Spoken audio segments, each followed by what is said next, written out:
Capitulation. What? Did you get Alf Benny? I think I just watched a video from that guy. Hey guys, Alf here.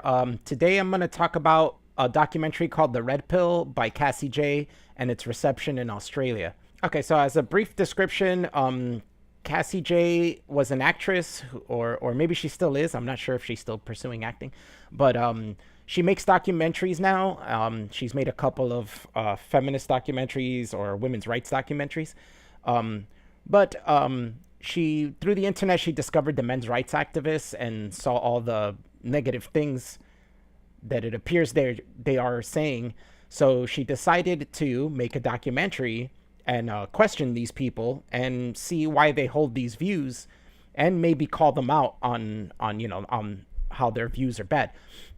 Well, in the process of doing this, she's discovered that men's rights activists do have a point. There are issues for men, and that men are people talking about men's issues are being silenced, while women's issues are prominently displayed through media. So eventually, through the process of making this documentary and speaking to all these men's rights activists, she, by the end of it, she saw their side and decided to stop being a feminist.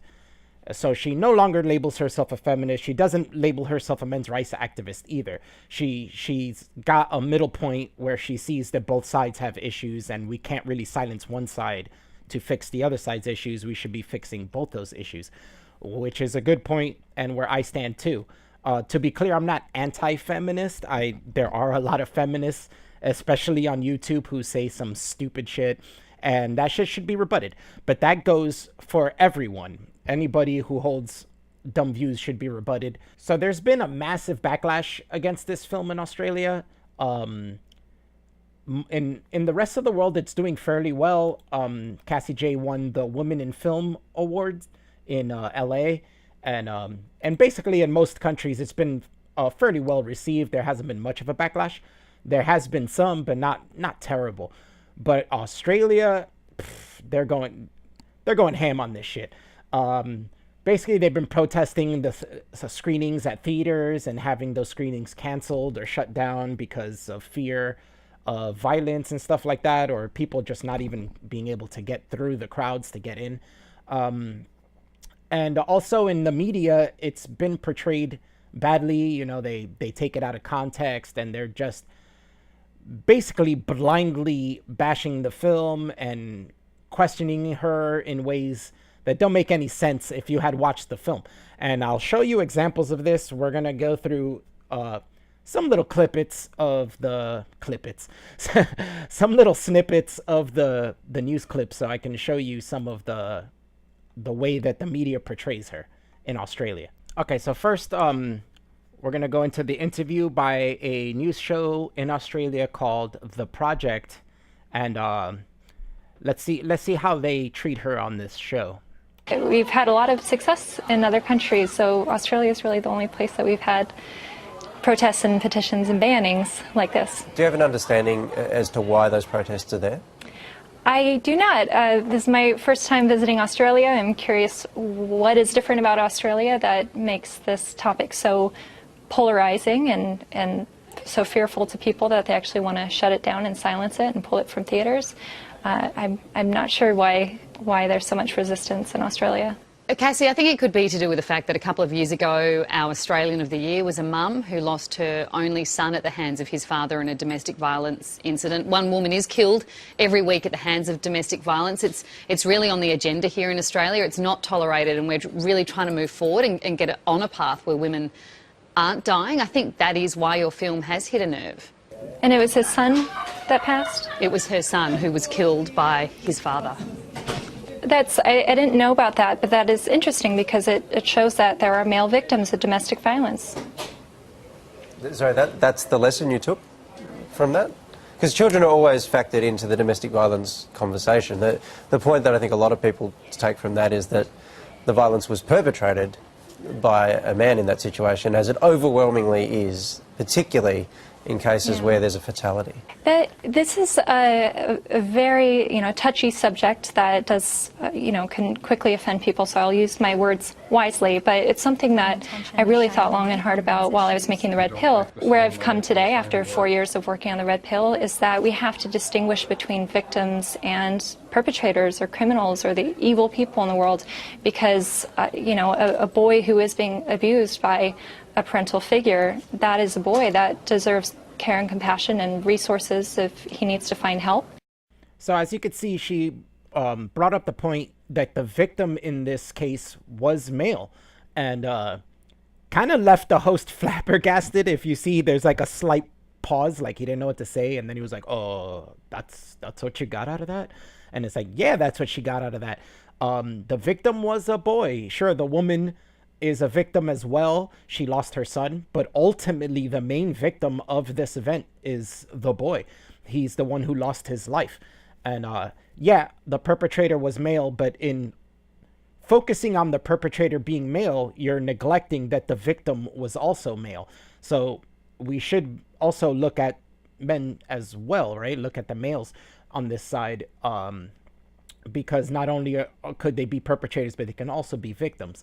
But he was kind of flabbergasted by that, right? Like he was taken aback, and it's kind of strange. You can see both sides of this. I understand his side too, but this, like, I don't understand how this one event caused Australia to be like anti-men's rights and be only looking at women's rights. It really doesn't make sense. And I thought Cassie Jaye brought up a solid point, at least a point that is worth discussion.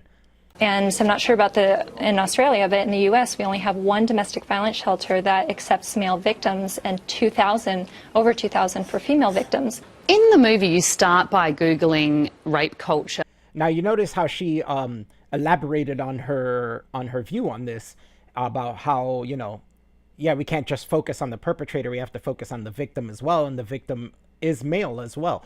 But and then she brings up the stats on male domestic abuse shelters, and I don't know if this is edited out, because most likely the interview is much longer and they edit out certain parts. But if you notice, her points were completely ignored. The anchor woman just straight up went into another question and didn't even bother to try to say anything about these stats, because they are true and there's nothing she can really say about it. So ignore it and let's move on to the next question. All right, so let's move on to the next interview, which is way worse. That last one wasn't so bad. I'm not going to include the rest, but it does seem heavily edited, and they really seem to not want to see her point of view. But never mind that. This next one was from a morning show called Sunrise, and it is horrific. I don't know how these people keep their jobs. They're not even doing their job, really. So, yeah, let's check this one out. Mel, the director of controversial documentary The Red Pill, is in Australia to promote her film, which has sparked protests and been banned by Australian cinemas for being anti-women. Right off the bat, there's some kind of a small bit of misinformation here. It's not that the film was banned from Australian cinemas. It's that the theaters that chose to have screenings for it were protested and had to cancel them. So already they have a bit of misinformation by trying to say that they were banned from cinemas. That's entirely not true. The documentary has been slammed by women's groups as misogynist propaganda. And Cassie Jaye joins us now. Thanks for being with us, Cassie. There seems to be two issues here. There is the issue of the film's content that some disagree with, and then there's the issue of freedom of speech. So let's deal with that. Are you dismayed that some people won't be able to see the film and make up their own minds because of the protests, specifically here in Australia? Not to be an asshole or anything, but I hate that guy's smug ass face. What a fucking douche. Absolutely. I think people need to see the film in order to have an opinion about the film. And unfortunately in Australia, we've had so many screenings pulled from theaters that it's preventing Australians from being able to see the film for themselves. Yeah, which, as you say, sort of restricts the conversation that we're able to have around this. Now, on the content of the film, Cassie, I mean, I think it's really interesting, and it's important probably to highlight some of the issues that men are facing in the modern world that they feel are, really holding them back or getting them down. But can I ask you this? if you wanted to make a film about the issues facing the modern man, why did you have to focus on the views of these extreme misogynists of the men's rights movement, people like Paul Elam? Why do you highlight men's issues by promoting men who minimise women's issues? Well, you have to see the film to see why I interviewed Paul Elam, because I had been a feminist of about 10 years before making the Red Pill movie, and all my previous work was about women's issues or gender, LGBT rights, gay marriage, that sort of thing. I've always been interested in gender politics, and I came across Paul Elam's writings on avoiceformen.com, and I was shocked and appalled and offended as a feminist woman. And so I decided to make a film about a voice for men and the men's rights movement and the large scope of that, because no one had ever made a film about the men's rights movement before. And so I interviewed 44 different people for this film, feminists and men's rights activists. And it's a very complicated topic when looking at men's issues. It is, you're absolutely right. But it just seems to me that you don't really question their views in the film. Did you see the film? And this is where it all goes downhill. I mean, it wasn't going great already, because he's already talking about, like, why'd you choose to interview these people who are diminishing women's rights and stuff. That's already not true, really.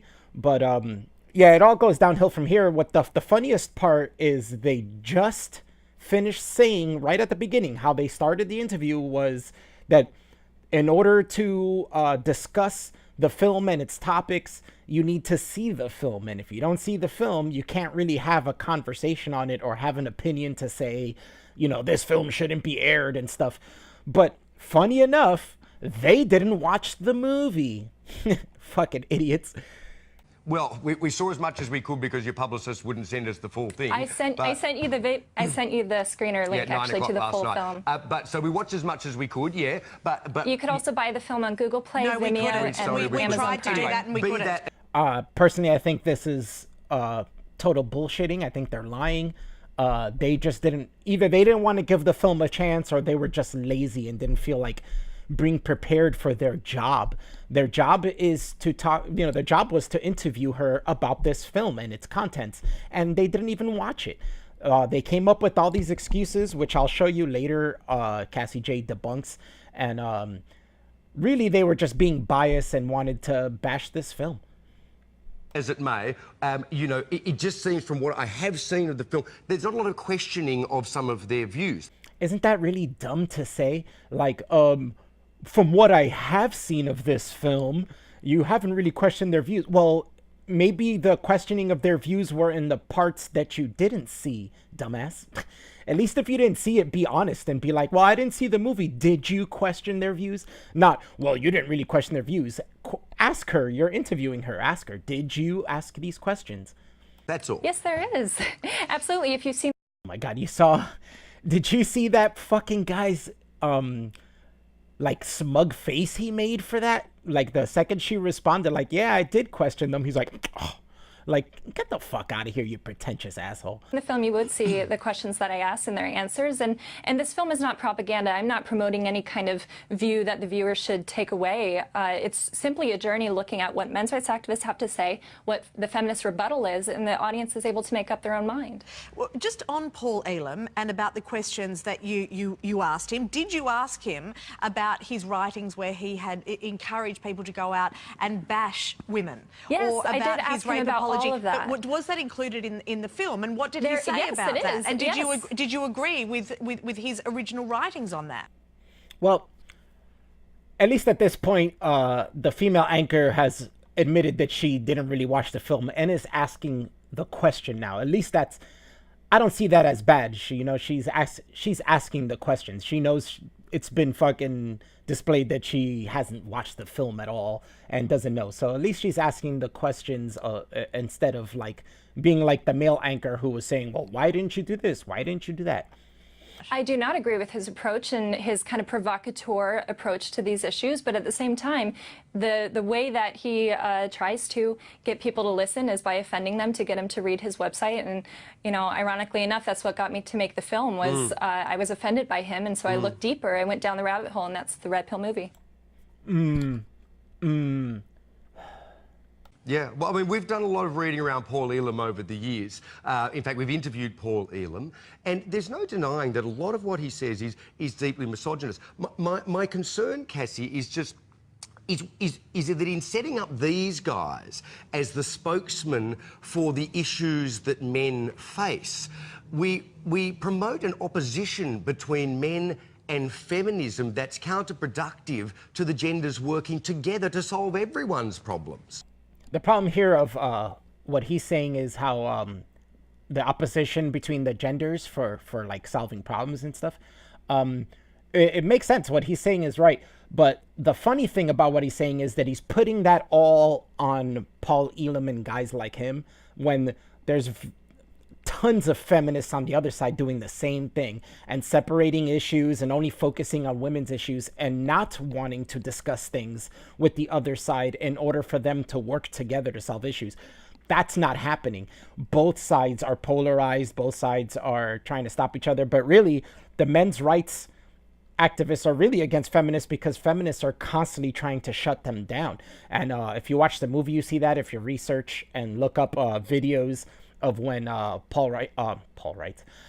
when men's rights activists are having speeches or something, and in some building, there's always large groups of feminists protesting it, calling them rape apologists, and all this kind of stupid shit. We've all seen those videos. They're ridiculous.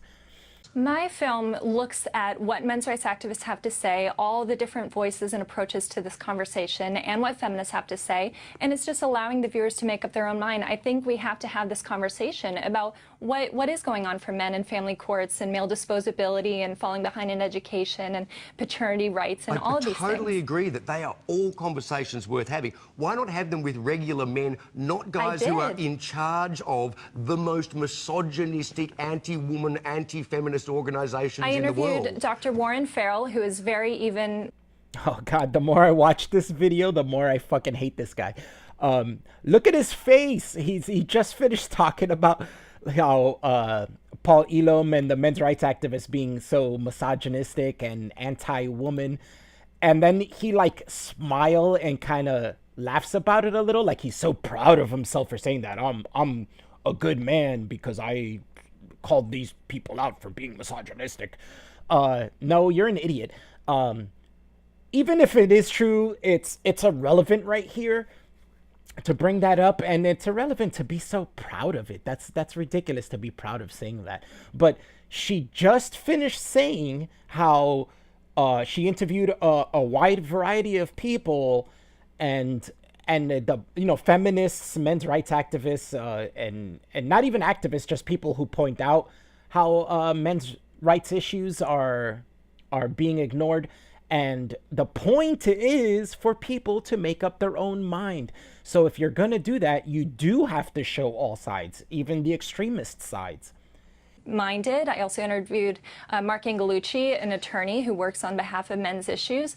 I interviewed Fred Hayward, who is a father who lost his custody of his son. I interviewed plenty of very sound-minded people in the film, men's rights activists. Paul Elam is certainly one of the most, eccentric voices in the movement. Sure. And I, of course, have to show him. Okay. Cassie, why did you decide to renounce your feminism after this and say that you're not a feminist anymore? Well, you have to see the film to see what led me down that. For all the people that haven't seen the film, can you just explain why you were not after just equality? Because isn't that what feminism is? Just equality. I am for... But isn't feminism just equality? No, that's egalitarianism. Feminism is gender specific. It's basically looking for equality through women's rights activism or advocacy. So the point is, feminists tend to be biased and tend to only look at women's issues. That's why it's called feminism. That's the point. But yeah, feminism does have its place sometimes, but in modern society, everyone has issues. We should not even be looking at gender. We should just be solving issues. Gender equality, I absolutely care about women's issues and girls being empowered full-handedly, that is my innate passion in life, was looking into women's issues. That's why I spent 10 years making films about women's issues, and I still hold true to that. But feminism is an ideology that really wants to keep the blinders on, just looking at women and girls' issues and blaming men for women and girls' problems. And they don't look at male victims, and I think we need to look at male victims if we're talking about gender equality. Of course. Sure. I mean, I think you can be feminist and still, you know, look at men's problems. I mean, you're talking about a very, very small slice of feminism that's got blinders on. It's like saying all feminists are like, you know, it's like saying all women who are feminists are like the men's rights movements representing all men. So that was a terrible analogy. Like, it's so bad, I was about to break it down, and it's like hard to, because it just doesn't make any sense. Like, that's like saying all feminists, like, I can't even make it out. What is he talking about? Like, that's like, she's talking about feminism and how feminists tend to have blinders, and he equated that to men's rights activists representing all men. That doesn't make sense. She's not talking about all women. She's just specifically talking about feminists. And yeah, maybe it is just a portion of feminists. Like, maybe you can be both. Whatever. That's irrelevant. But she's oh my God. You see, I'm fucking flabbergasted by this. Like, it's got my brain in knots. And if you see, it got Cassie Jaye's brain in knots too, because she's like, and then she had to think about her response, because it just doesn't make any sense. It's not an analogy that fits into this conversation. Feminism does blame men by the use of the word patriarchy to blame men for all the ills of the world. So feminism even blames men for their own issues, blaming it on patriarchy, so it's the fault of men. And it's a way to dismiss men's issues by blaming men for their own problems. I don't think it's inherently blameful. Notice how he starts cutting her off here. Like, he didn't like her response of her saying that women blame the patriarchy and in turn blame men for all their problems. And he's, he already wanted to cut her off. Like, he didn't like that response, even though it's true. But anyway, all right, Cassie Jaye. It's an interesting discussion, a really interesting discussion, Cassie. Thank you for being with us. I would like to say I'm for gender equality. I'm for women's rights and men's rights now, and I'm not a men's rights activist, and the film was not funded by MRAs. That is a lie that's being perpetuated by Australian media. TheRedPillMovie.com. And I love that she got to throw in that little bit at the end. For context, like, I was following Cassie Jaye on Twitter about this interview, and she was talking about how the interview was really like double the time. It was 15 minutes long, and they cut a lot out. And the reason she mentions at the end that the MRA didn't fund this film is because they were, Sunshine themselves were trying to promote that idea. They questioned her about it. They wanted to say that MRA were funding this film, and it was going around a lot that they were, which they didn't fund this film. This film was funded by Cassie Jaye herself using I guess not Kickstarter, but you know, stuff like that, and her mom and other feminists actually. So that was something they were trying to perpetuate that was wrong. All right, terrific. Thank you. I mean, you know, well worth viewing. Yeah, if you can get on to see it, which we haven't been able to on several occasions. All right. Again with the faces. You saw his face at the end when they were talking about, well, watch the movie if you can get it to work. And he's like, oh yeah. What a douche. So as you can see, they totally misrepresented the movie. They didn't even watch it. They just wanted to bash the film or bash the people that she interviewed without any regard to what the context may be of her interview.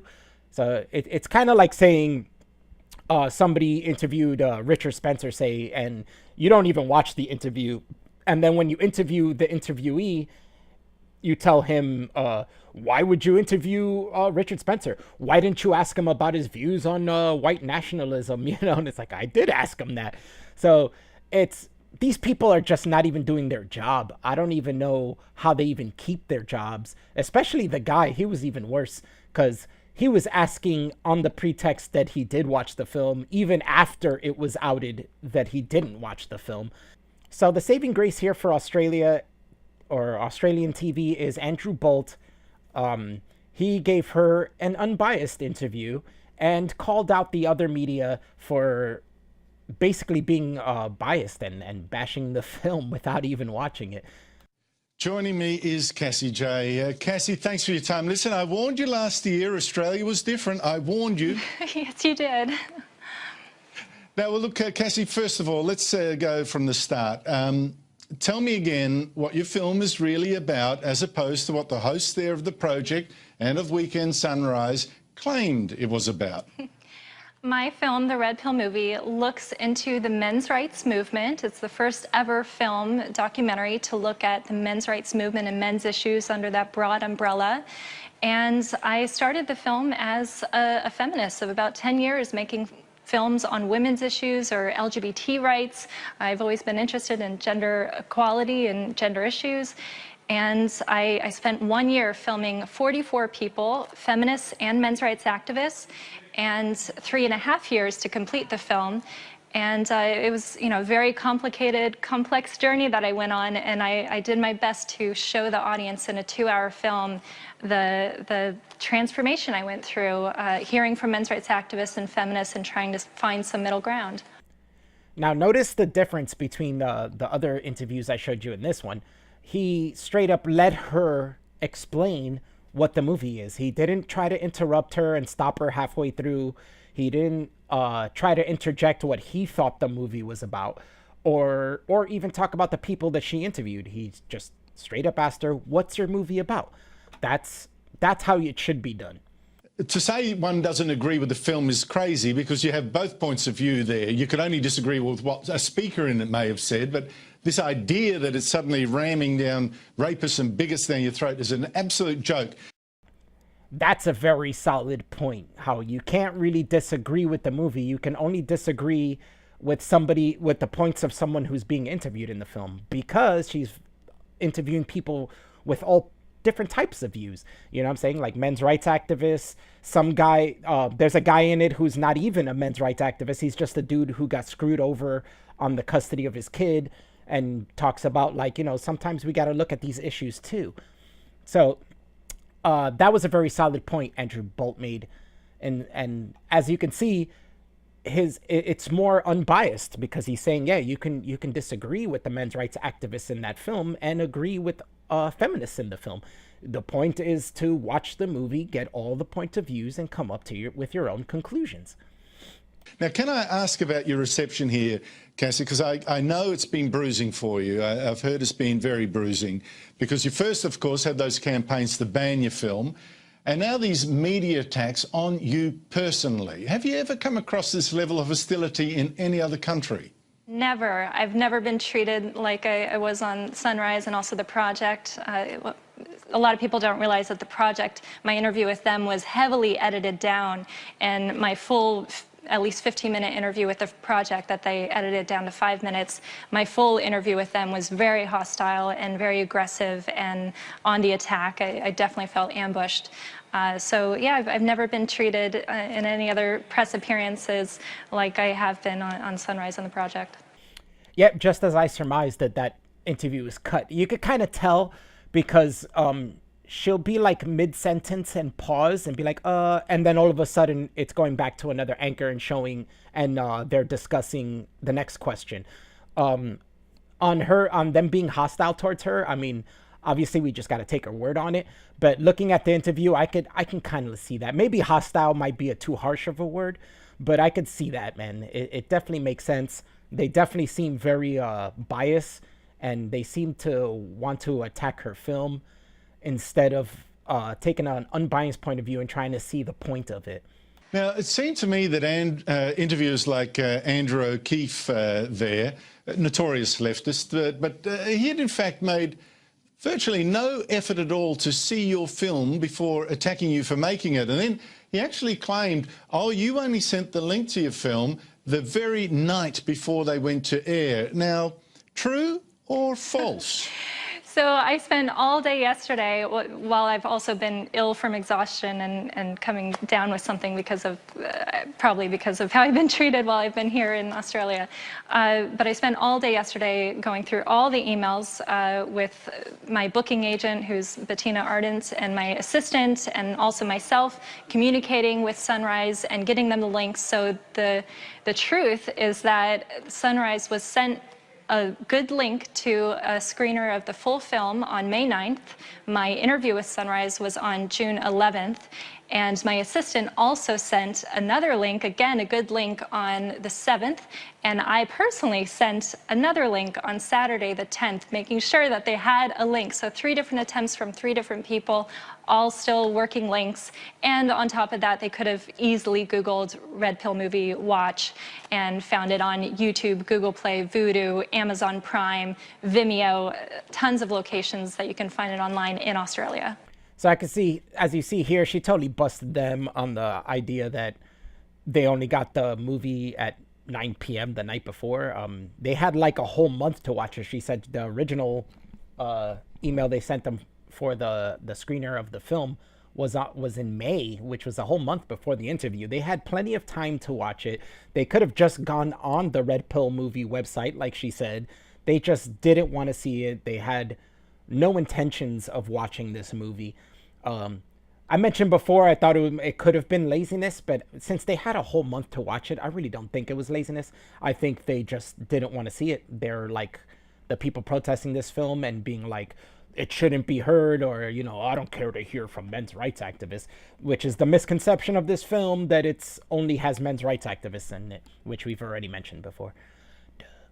So Andrew O'Keefe said something that was, what shall we say, not exactly on all fours with the truth. No, not at all. And made no attempt to, apparently, and not a sufficient attempt, in my opinion, at any rate, to watch a film that he then purported to describe to his viewers in ways that were completely at odds with what the film actually is. True? Yes, for someone who hadn't seen the film, Andrew O'Keefe, he had a lot of opinions about the film, and he adamantly hated the film. And again, I'll go back to this, to the hypocrisy of Sunrise and Andrew O'Keefe stating at the beginning of their interview that you really can't have a discussion on this film if you don't watch the film. And then he goes on to have all these opinions and discuss the film without having watched the film. What a hypocrite. Yeah, I really don't like that guy. I wonder why.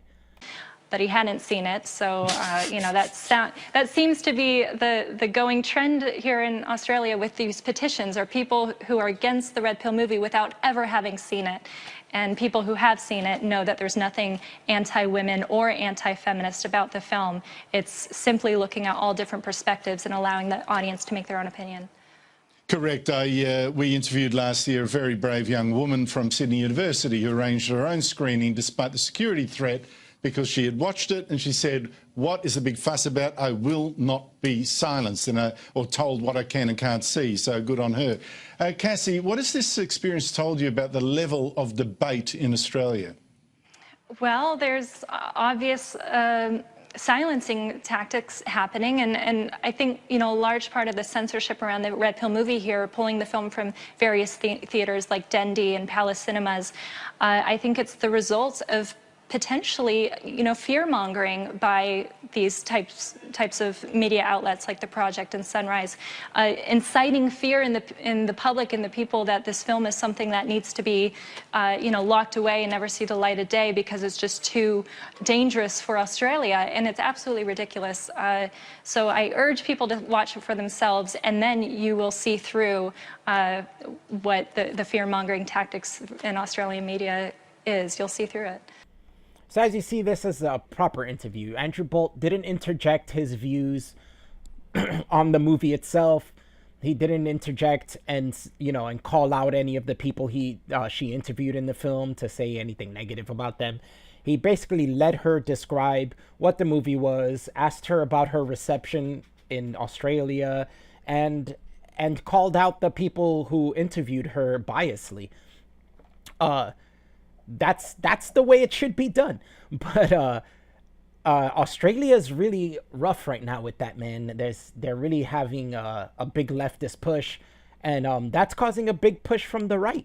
So Andrew Bolt's still on television. Let's hope he still is. There's an awesome video out there where I don't know if they're Antifa, but a leftist protester or something with a mask came up and threw something in his face, some sort of liquid, And he didn't take that lightly. He fucking grabbed that guy, started fucking punching him and shit, and this is all captured on CCTV. It's fucking great. And it's like, right on, dude. That's exactly what you do. These assholes are gonna come up and fucking attack you. You attack back. Don't take that shit lightly. So I like this dude. I might not be conservative as him, and we might not have the same political views, but as a human being, he seems like the right kind of dude. So as of that interview with Andrew Bolt, the Red Pill movie was #2 in Australia on Google Play at the time, with the only movie topping it was Logan, and Moana was #3. So the documentary beat a Disney movie, which is something new, I think. I don't think that's really been done before, but this is the Barbra Streisand effect, where you called attention to something you didn't like and now it's popular. Basically, because of all these protests and controversy in Australia, people wanted to see that for themselves and see what's the big deal. And I'm sure most people who watched it said, this is not a big deal. Why are people so against this movie? But yeah, the protesters caused the movie to reach #2, basically. That was then. I think I read today on Twitter, or well, recently, that it's #1 now in Australia. So this is what happens when you push too hard. There's a massive pushback. When you call attention to things, you've called attention to things. Now people want to see what all this fuss is about. So this has really backfired on all the people protesting this film, and all these interviews and stuff has shown light on the stubbornness of these people, and how they have blinders on. Exactly what Cassie Jaye said on the video and why she's not a feminist anymore is exactly what's on full display here. People have blinders on about this film. They don't even watch it, and they bash it. They try to get it to not be played in certain theaters. They don't want anybody to view this. I said, okay, let's watch this clip from Studio 10. This is before the movie came out, and you'll see the conflict here. Anyway, but yeah, I'd like to see this film. Well, the great irony with this film, I mean, talk about an own goal. Like, not only is it chilling that someone could actually think in their head that in a democracy something should be banned just because they disagree with it. Like, say, oh, it's misogynistic propaganda. Well, so what? You don't have to see it. You don't have to. Have they even seen the film though? This is what makes it. But is there a difference between if you're disseminating things that are wrong, say an anti-vax type movie where science is not with it, and versus an opinion-based thing like this, which is... But even anti-vaccination propaganda... That's what I mean. So this is different in terms of... Because you can't refute it. You can say, well, this is your opinion on how feminism lies and where the men's rights movement is. So really, you're allowed to have your say on that. I just think it's really scary when we start banning things because we don't like the content. Yeah, see, she brings up the proper point, and the guy did too. There is a big difference between a film that is opposed to facts, you know, and could cause harm that way. Although I'm not against movies airing like that either. I think freedom of speech and shit, which I'm totally for. But she makes an excellent point where it's really scary when people can decide what you can view or not. You know what I'm saying? Or what you can say or not. That's very totalitarian. That's very 1984. I don't think anybody wants to live in an Orwellian world. I think maybe some people think they do, maybe, but they don't understand fully the terrors of that concept. But yeah, these people bring up good, solid points. They're like, nobody's seen the movie, so how can they be against it? It's really, really scary. It's up there with book burning, and we know what that turns into. And also, fascism. It's incredibly stupid because, firstly, you see how like they're all bringing up solid points. He's saying like, yeah, it's up there with book burning, which obviously it is. It's up there with stifling free thought and free speech. And you saw the face she made. I love that they cut to her right as he's saying that, and she's like, this is pretty hilarious. But yeah, how is that questionable at all, what he was saying? Like, book burning is a bad idea. But yeah, she seems to think that book burning is a good idea, well, we'll see. Plays into the narrative of the men's rights groups, nutters, who say that there's this incredibly oppressive feminist force that is suppressing men's voice, and this actually proves them right. This actually proves them completely and you're right. you're also sort of saying you're too stupid giving... to make up your own mind. We're so worried that you're so stupid that if you watch this film, you will be swayed. And that's right, and it also gives them acres of free publicity. I mean, we're all talking about it now. If the film had just been screened, no one would be talking about it. Can I say something here? Sure. Go. Well, yes, it would be good to see the movie, but I mean, looking here, it talks about people who are pro-rape racists in the film. Pro-rape racists? What? Like, race would be totally irrelevant in this topic since the movie has nothing to do with race at all. But she's reading something from people who haven't watched the movie, so for them to say that there's pro-rapists in the film. Also, the movie itself isn't pro-rape, so what does it matter if they have pro-rapes racists in there? In fact, don't you think that would be a good thing? Because then people can look at these pro-rape racists and be like, whoa, this guy's an asshole. I'm not going to listen to what he says, you know? That's kind of the point. We have no problems, as we should not, banning people from visiting Australia preaching hate. Hang on. Aren't these people preaching hate who are in this film? We don't know, because we haven't seen it. But though obviously some people have seen it. No, the bit about the pro-rape, the guy said if he was in a court, in a jury, and there was overwhelming evidence that the rape occurred, he'd still vote not guilty. Oh, well, here, that was Paul Elam, and he's totally being taken out of context here. His point was about due process, and he was saying that if the due process was corrupted, that he couldn't vote innocent on it, or guilty because, because the due process was overridden. This is his opinion. I don't necessarily agree with that opinion. I do have an issue if due process is corrupted in a certain trial, but it's still taken out of context. His point was that due process is very important, and he said if due process was corrupted within a certain trial, that he wouldn't be able to find the person guilty because then the trial should be invalid. Which he has a point. I'm not saying I agree with it, but that's his opinion. He's not saying that he wouldn't vote guilty that he wouldn't vote innocent on a rape trial because he's pro-rape. That's ridiculous. Now, obviously, that guy. He didn't say that in the movie. He said this in a previous. So he's got form, but so yeah, I must say I disagree with you guys. You think it should be banned? Well, yes, I do, because so I think if it does, I think if it does, I think if it offends, intimidates, or insults people, and it is not in the matter of public interest, I have no problems with this being banned. Offends, intimidates, or insults people. So she thinks any movie that is insulting to people, any movie that intimidates people. How does a movie intimidate people? I don't even understand that part. Or any movie that offends people should be banned. That's crazy. That's totally totalitarianism. Any movie can offend anyone. Any movie can insult anyone. It doesn't even matter. We've seen this go on with the really deep SJW mentalities and ideologies where no matter what you do, somebody will be offended, somebody will be insulted. Look at Wonder Woman. Wonder Woman got a bunch of beef from feminists because her body type, or some SJWs were against her being Israeli. Like, what? It's ridiculous.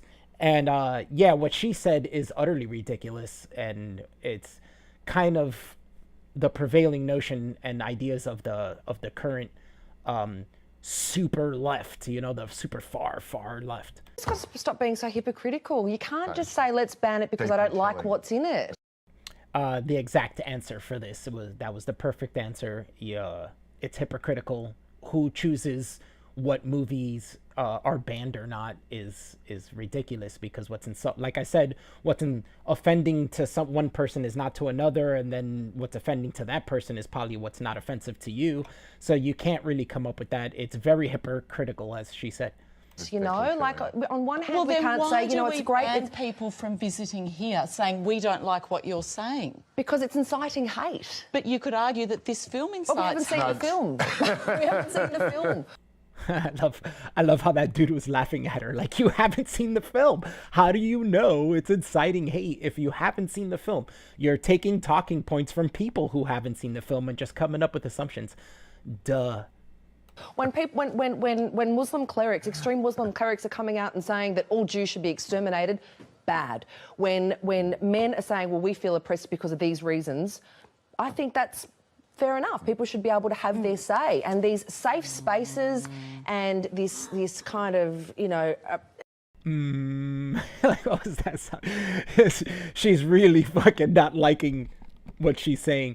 But that's a solid point. There's a difference between saying all Jews should be exterminated and a group of people saying, look, we have issues and we want to be heard on these issues. I mean, if you watch the movie, there are people who dislike feminism in it. Mostly the reason why they dislike feminism is because they think feminists are stifling their ability to voice their opinions. But the movie is basically about people voicing their opinions. None of them are saying, you know, hate this group, hate these people. None of them say, I hate women. None of them say, I hate women's issues. They're mostly just saying that men have issues too. And, you know, maybe sometimes we can be heard as well. You know, blanket ban on things because it might upset people. It's appalling. No, but this has been described, the people in this, as the sexist cesspit of the internet. Who cares? I do, who because cares? if what they're saying incites hate against women, I don't think that should be something that's in the film. No, you don't have to agree with it, but it doesn't mean you can ban it. If someone's coming here saying kill women, that's a problem. That's no good. If someone's coming here saying, you know what, you know, men should have more rights, or feminists are, you know, oppressing us, or, you know, or they're sexist or have stupid views or whatever, that's not hate speech. That's just people being rubbish. Good point again. Yeah, you don't have to see the movie. If you don't like the concepts of the movie, don't see it. But of course, you can't really base your opinions if you haven't seen the movie. Your opinions will have no basis. But like you said, even if you think men being oppressed or men having issues is stupid, it's still not hate speech. They're not saying to kill women. They're not saying, you know, let's go beat up women. They're not saying that. It's just voicing an opinion. Even if you think that opinion is stupid, they should still have the right to say it. And you can watch it or not, or you can watch it and then dispute those opinions. You know, you have the right to do that. And it should be a discussion. I would disagree with that. Anyway, we'll never know. It's not hard to find these. If you want to find the information, you can watch things online. You know, it's not hard to find this anyway. So banning it doesn't, you know. Yeah. But yeah, it's out there now, and a whole lot of free publicity thanks to the ban. No, we'll go and watch it online anyway. But yeah, but she would disagree with that. Stupid ideas, I guess you can't make movies for, even if they're incorrect. It doesn't make any sense. She doesn't make any sense. She's biased and talking through feelings and not thinking about this logically. And like the dude said after her, people are gonna watch it anyway. We have the internet. You can find shit. You know, how often do people hack phones and get nude pictures and they try to take them down, but you know, people still have them. People still pass them around. So no matter what, the internet, you're gonna find things through it anyway, regardless if a country bans it or not. It's a ridiculous notion to ban a movie. I don't know. So in conclusion, it's just a fucking movie. Watch it if you want to. Don't if you don't like the concept. But it's a good movie. I watched it. It's good. Of course, I feel like there should have been more in it. But, you know, there's only so much you can do. It's a movie. You're not going to make 5 hours. You know, it's got to be set to a certain amount of time. She has said she's going to release like the extras and all this other interviews she had on at a later date. But don't make opinions on a film you know nothing about. Not only do these people seem to have not watched the movie and base opinions, but they don't even know anything about the movie. Just from watching the trailer, you get the concept that this is a movie where we see all sides and we come up with our own ideas. So this is what's going on in Australia, guys. It's going on here. It's going on in Canada. I don't understand it personally. I grew up with a very strong belief in freedom of speech. I think everybody should have the right to talk and express their opinions. Expression of ideas and thought and even feelings is like something that's utmost important to me as a person who likes to create things. You know, like I make music, I write, and those are very important. I hate the idea of me writing something that people say shouldn't be viewed, or, you know, because we're not stupid. It's kind of the concept of people thinking that human beings are stupid, and just because they view a movie or read a book, they're going to totally change their worldview. I guess with some people it will, but in the end, that's what it means to be a human being. We should be able to view all information and come up with our own views and concepts, and then openly discuss those concepts with each other and refine those things. So, yeah, the Red Pill movie, it's a good movie. I suggest you watch it and come up with your own ideas about it. So, yeah, that's about it. I hope you guys enjoy this. I don't know what I'm going to do next, but I'll figure it out. I was thinking of maybe doing one on Marvel Comics, because I'm a huge fan of comic books, and since I was a little kid, I know a lot about it. And Marvel Comics is going to shit right now and mostly I think it's because of their social commentary. I'll go way deeper into it if I do make that video. Let me know, what did you think of this movie? Did you see it? What are your thoughts on men's rights, or anything you want to leave? Is the Marvel Comics thing a cool concept for my next video? Who knows? Let me know. Like, share, subscribe if you want. Don't if you don't. And I'll see you guys next time. Alpha out.